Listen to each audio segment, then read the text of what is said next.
Did you bring any wine? No. And your sisters? Do you see them bending the knee? Tyrion Lannister was about to die.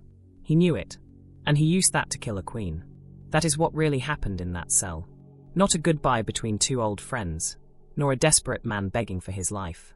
What that scene was, from top to bottom, was one of the most calculated psychological moves the show ever made, and people completely failed to see it because of the music, because of Peter Dinklage crying, because of how honest it all felt. It wasn't honest, of course. It was Tyrion Lannister doing what Tyrion Lannister has always done: read a person, find their exact pressure point, and squeeze it until he gets what he needs. Let's break down that scene, because nothing that happened in that cell was ever happenstance, nothing that Tyrion said was ever idle chatter, because he is not just having a conversation, he is calling a play, and by the time Jon leaves that cell, that queen is already dead. She just does not know it yet. Before we even get to what was said, we have to understand what kind of man walks into that cell, and what kind of man is already sitting in it. We just witnessed Daenerys Targaryen burn King's Landing. The bells had rung. The city had surrendered. And still, she burned it to the ground.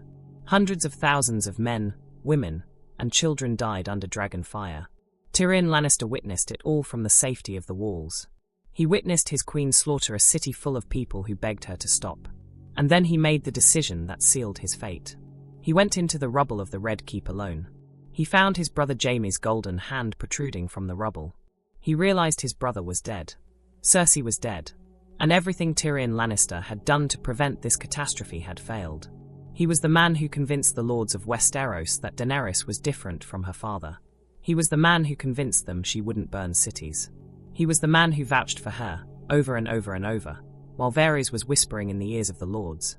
After the battle, Daenerys refers to him as a traitor for releasing Jaime and puts him in a cell. She didn't kill him right off, and that says a lot. She wanted him alive long enough to witness her victory speech. Long enough to witness her stand in front of her army in the ashes of the city and proclaim to them that she was going to liberate the entire world. Did you bring any wine? No. So, as Jon Snow enters the cell, Tyrion Lannister has been lying on the floor for what appears to be days. We know this just by the beard growth alone. He's been lying there with nothing to do but think. He's not a broken man. He's a man who's been given days to think about this very conversation. The only man in the world who can save his life is the man standing in the doorway. The very first thing Tyrion says to Jon when he walks in the room is, "Did you bring any wine?" Most people would just laugh and forget about it. That is precisely what Tyrion wants to happen.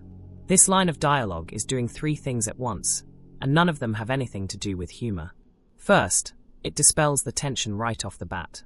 Jon walks in with the weight of the world on his shoulders.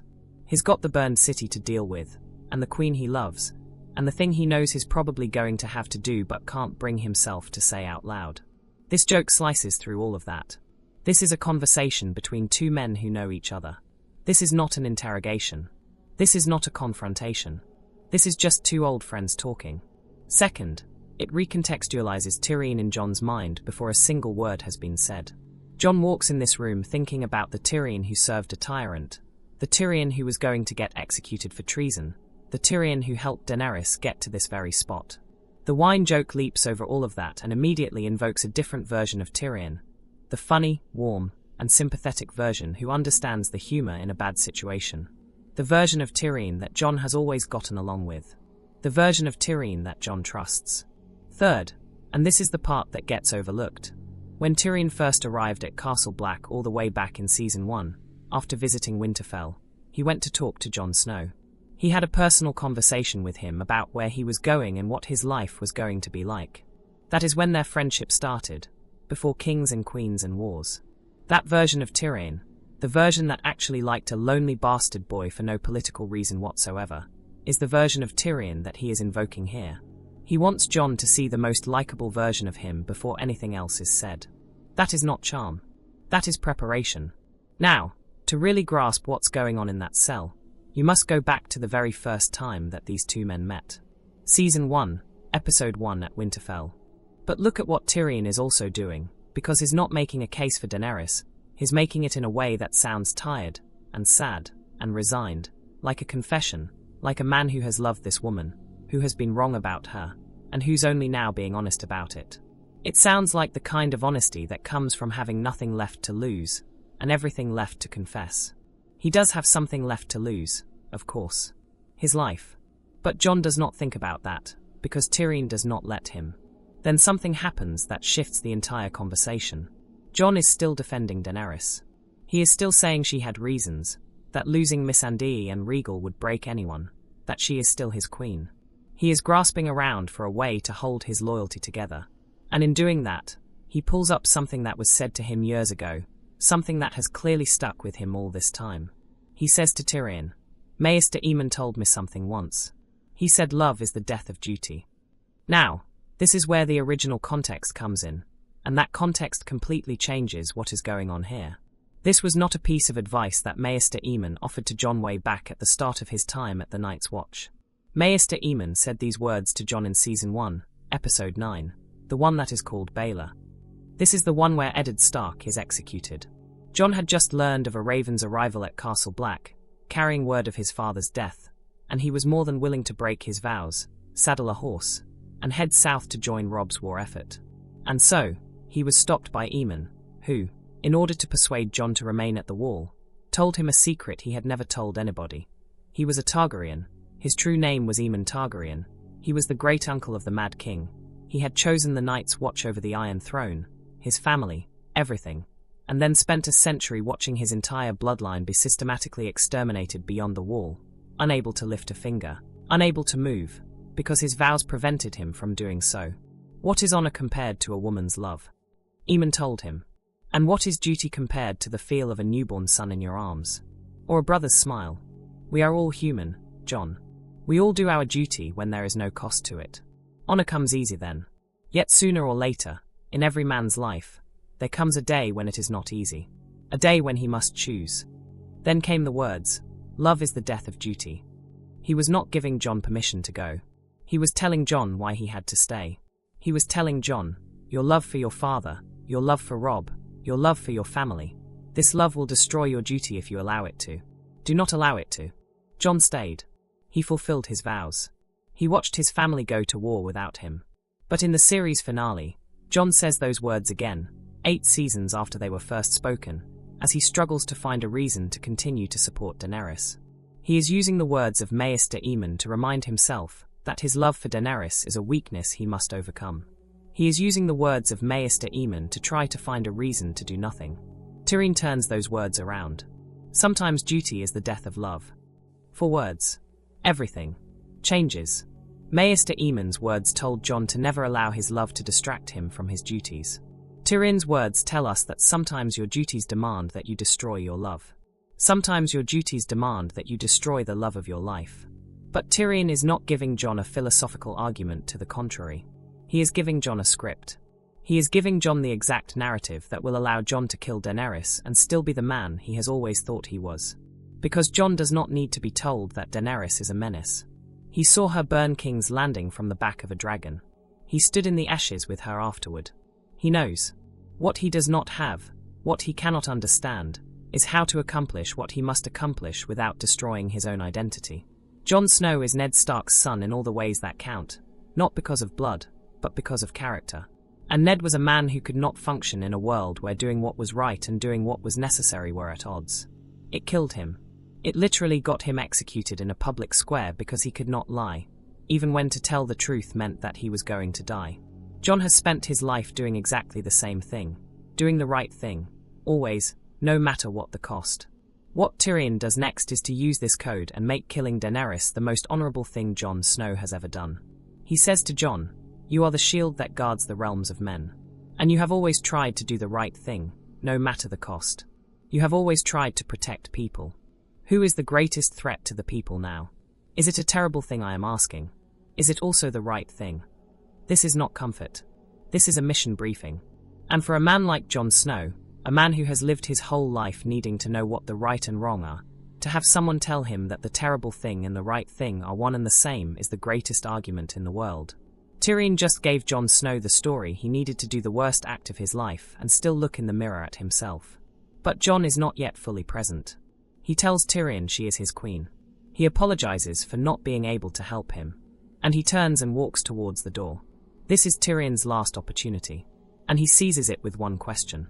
Not a speech, not a plea, not a defense, not a rant, but one question. And your sisters? Do you see them bending the knee? Jon stops his walk towards the door. Tyrion does not have to say another word. All he has to do is make sure Jon hears those words and fills them out himself. Sansa Stark, who has been suspicious of Daenerys since the moment she stepped foot in the north. Arya Stark, who has just approached Jon outside the throne room, before he went to visit Tyrion, and told him, "You'll always be a threat to her. I know a killer when I see one." Jon knows his sisters. He knows Sansa will not bow. He knows Arya will not bow. And he knows, having watched Daenerys stand in front of a burning city and deliver a speech about how she is going to free the entire world, that Daenerys will not simply allow this to go on. She called Tyrion a traitor for freeing one man. What will she call two women who do not recognize her as a queen? Tyrion does not answer the question. Does not need to answer the question. Has already asked it. Jon's mind does the work itself. This is the most accurate move the entire conversation. Tyrion has spent 8 years studying Jon Snow. He knows Jon will sacrifice himself for honor, for duty, for love, for vows. He has watched Jon die for the people. Literally. But there is one thing Jon will not sacrifice. His family. The Starks. The people he grew up with and came back from the dead to protect. By bringing the sisters into the conversation, Tyrion has changed the stakes. This is no longer a situation where Jon is choosing between Daenerys and his own morality. It is a situation where Jon is choosing between Daenerys and the two women who were the closest thing to a home he has ever had. That one question is what actually kills Daenerys Targaryen. That is the question the show puts into the air without quite answering. Was any of this ever real? Tyrion is on trial for treason. That is real. He is scared. That is real. He believes Daenerys is no longer fit to rule Westeros. That is probably also real. He says those exact words in the cell. Varys was right. I was wrong. He is admitting that the man he got killed by turning him into Daenerys was right about everything. That is not the words of a man who does not care about the truth. But Tyrion is also a man who has spent his entire life surviving by talking people into doing what he wants, and what he wants them to do happens to benefit him. Consider what happens if Jon kills Daenerys. Tyrion is no longer the prisoner of a tyrant who was just waiting for the chance to execute him. He's suddenly the most politically savvy man on the continent, and the queen is dead, the heir is imprisoned, the city is burned, and Tyrion is the man who knows everybody, who has experience ruling, who has friends among the remaining lords and ladies, and who personally recommended the man who would ultimately become king, Bran Stark. At the end of the episode, Tyrion was not in a cell. He was at a small table, cracking jokes, acting as Hand of the King, and plotting the future of an entire continent. He had moved from being hours away from execution to the most powerful man on the continent, all because of one conversation with Jon Snow. The show does not tell you that Tyrion engineered all of this deliberately. It leaves that open. But it does give you all of the evidence that you need to see, that if you are looking. Tyrion's best scene is also his most convenient. And the show just leaves that hanging without ever asking Tyrion to explain himself.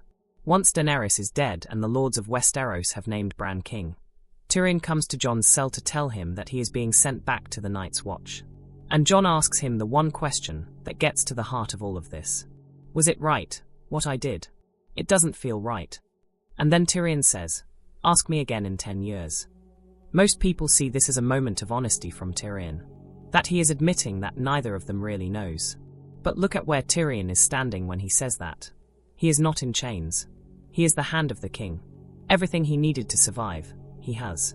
The man who spent the last 8 seasons believing in the wrong ruler is now in a position to shape the next ruler from the very beginning. He got out alive. He got out powerful. He got everything. Ask me again in 10 years is not uncertainty. It is Tyrion's final move in this game. Because the one thing he cannot afford to do is to sit across from Jon, the man who did what Tyrion asked, who lost everything because of it, who is now being sent into permanent exile, and say yes, it worked out well, I'm glad you did it. That would expose too much. That would expose the fact that Tyrion needed this to happen, and that Tyrion knew how to get it to happen, and that Tyrion was right to know how to get it to happen. Instead, he gives Jon an answer that sounds like uncertainty. He makes it sound like they are still figuring it out together. He makes it sound like he's just as lost as Jon is. He is not lost. He is sitting at the small council table. Here is something worth noting about the books, because George R.R. Martin's take on the characters provides context to everything that has just transpired. Jon and Tyrion have been apart for years in the books, the 5 published volumes of A Song of Ice and Fire that George R.R. Martin has produced up to now. They were apart from each other since Season 1, and have had no interaction since. So we have yet to see their take on this final conversation between the two. But we do see a much deeper exploration of each character as individuals, and that makes everything above true, not false. Tyrion, in the books, has become a darker character since he killed his own father Tywin. He has been drinking much more and has been much more aware of the fact that he has been using his intelligence to further himself. There is a version of Tyrion in the books who is capable of making brutally honest assessments of himself and his motivations in a way that the TV version, for all its relative softness, does not always allow for. The book version of Tyrion would understand precisely what he did in that cell, and he would likely not apologize for it. The book version of Jon is much more internally conflicted, because while the TV version of Jon, in a scene that the show seems to gloss over, confirms that he is the secret bastard son of Rhaegar Targaryen, Martin has been building up to that revelation in 5 books of material up to that point. The weight of that heritage, of what it means to be the true heir to a throne that he does not want, of the struggle between his Stark upbringing and his true heritage as a Targaryen, this is all much more developed in the books, and the book version of Jon would likely understand that he was being manipulated in that scene, even as he was allowing it to happen, because he would have come to that same conclusion himself. Martin has said publicly that the broad strokes of the final scenes, the fact that Jon kills Daenerys, the fact that Bran is chosen king, the fact that Jon goes north with the free folk, were all directly from him. What the conversation in the cell was about is Benioff and Weiss's interpretation of how they get there. But the essence of what Tyrion does, using a relationship, using a psychology, using the particular moral structure of a particular character to get a particular result, is absolutely consistent with the character of Tyrion as presented by Martin. It was just a matter of condensing it into one scene rather than several chapters. This is actually what the scene is about. Game of Thrones spent 8 seasons making one argument above all others. Power does not go to the people who are best suited for it. Power goes to the people who want it enough to do whatever is necessary for it. And the people who are best suited for power are almost never the people who want it at all, which is why they never get it. Jon Snow is the epitome of this. He is, by every conceivable metric, the best ruler Westeros could have at this particular time. He's well liked by the North, the free folk, the Night's Watch. He's a good man, a selfless man, and a man with far more knowledge of what the world actually needs than nearly anyone else in the room. He's also the rightful king of Westeros by blood. He leaves the show beyond the wall, with a group of wildlings into the forest. And Tyrion Lannister, who made some of the worst decisions in the show, who served 2 lords poorly, who got Varys killed, who helped Daenerys conquer a continent and then watched her burn it, leaves the show as the second most powerful man in Westeros. This show never comments on this. This show never comments on anything. This show just presents it. Because this show was never about the epic battles, the dragon fire, the Iron Throne. This show was never about anything except the conversations. The quiet moments in dark rooms and dark cells where someone who understands the power of words finds the person they need and says just the right words. Tyrion had known Jon Snow. He had known that he would sacrifice himself for honor, for the North, for his vows, for his queen. He had known that he would not sacrifice his sisters. He had known that Jon needed a story that would justify the killing of the woman he loved as the most noble act he had ever done. He had known that if he made himself appear broken, with nothing to offer, Jon would let his guard down and actually listen to him. All of that was choice. The joke about the wine. The attitude of reluctant confession. The reinterpretation of Daenerys' entire life as a pattern. The subversion of Maester Aemon's words. And the last question about the sisters, spoken softly as Jon was already leaving. The kind of question that he knew the answer to would take care of the problem for him. This is Tyrion Lannister. Not the comedic drunk. Not the tragic dwarf. The sharpest political mind in the 7 Kingdoms, on the cold floor, in chains, winning the game from the worst possible position. The picture is a goodbye. It is a picture of 2 people who are mourning together. But you see it differently now. You see it differently now that you know what to look for. Go back and watch the scene. Look at the way Tyrion uses his eyes on Jon when he turns away. Look at the way he uses the question about the sisters not on the man who is sitting with him, but on the man who is leaving him, at the lowest possible moment, when a sentence is worth 10 minutes of speech. Tyrion Lannister's greatest action was not the Battle of the Blackwater. It was not crossing the world for a foreign queen. It was lying in a cold cell with a beard and no wine, knowing he had one chance and getting every word exactly right.